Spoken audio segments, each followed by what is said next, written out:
Welcome, everyone, to the Guidebook to Making AI Friends.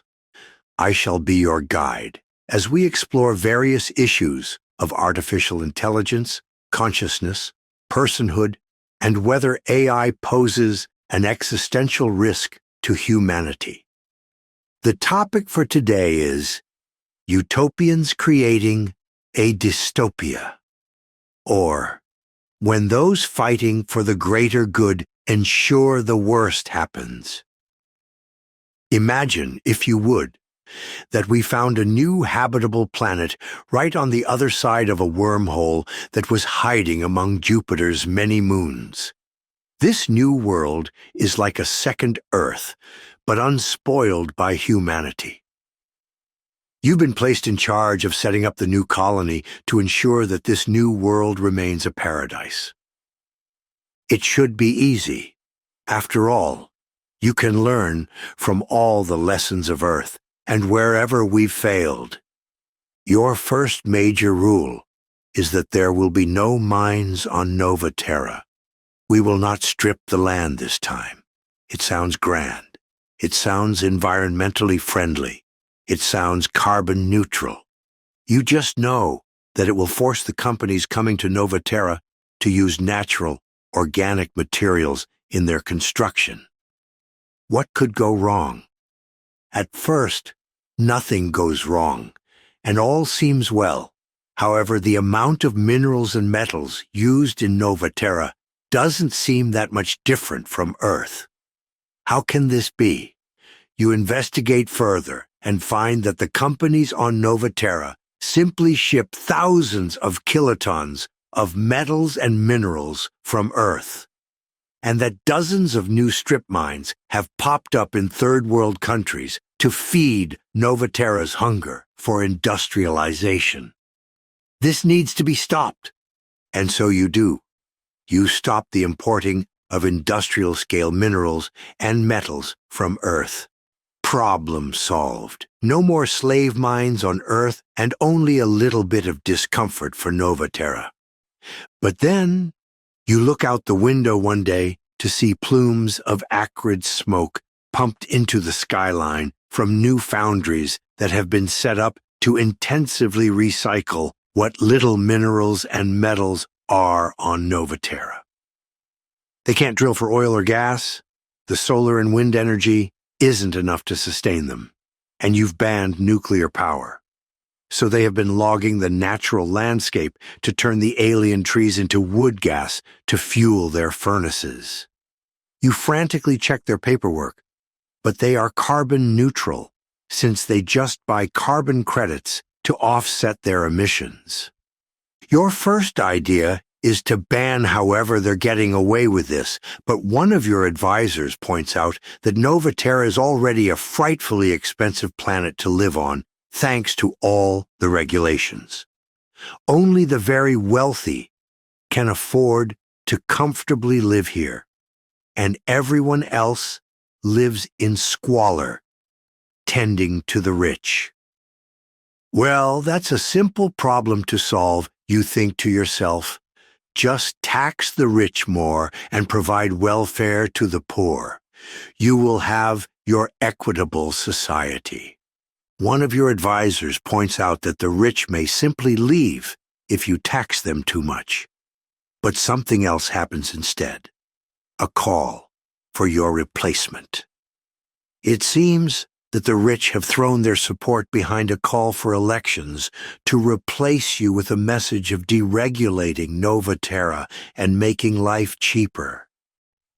After you lose the election, you think to yourself, as you watch the new planet being mined, burnt, and used up, how did this happen when you did everything right?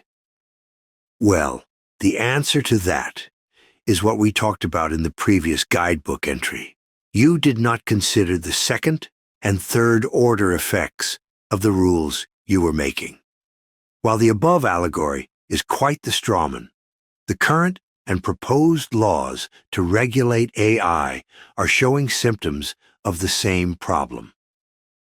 Whether it's the AI Act of the European Union, that some European politicians are already regretting, or California's controversial bill that thankfully did not make its way through that state's legislature. The lack of consideration for higher-order effects is obvious. Let's start with the most obvious one: competition. Both the EU and California's bills make it more difficult to do state-of-the-art AI research. This is ostensibly done to protect us from the risks of AI. But what it does in practice is slow down and hamper the research itself, as there are more fingers in the pot, more cooks in the kitchen, and more hoops to jump through. AI safetyists may think this is good, but remember that it only slows research in the EU and California, nowhere else. AI research is still accelerating in other places, so the EU and California haven't actually slowed down any risks of AI. They just ensured they can't control it, as it's no longer in their jurisdiction. Let's presume that without these bills, AI research would be most safe in the EU and California. Now that AI is accelerating outside these states, it would logically be less safe than within them. Is this a good thing for those caring about AI safety? No, because the research is now even less regulated than before the EU and California passed their bills. Natural, mimetic selection decided that research accelerates more in less regulated environments.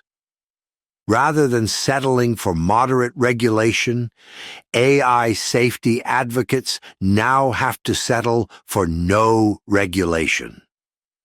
Why? Because they did not consider this very obvious second-order consequence. However, that is not the worst of this. In every piece of legislation that is written, there are always provisos, loopholes, and ring-fenced areas for specific groups, namely the military and other governmental agencies. After all, the military, police, and clandestine services cannot be held to the same laws as civilians, since their work requires them to do things that civilians may not do. In every proposed or actualized bill and act on AI regulation, these militaristic provisos exist.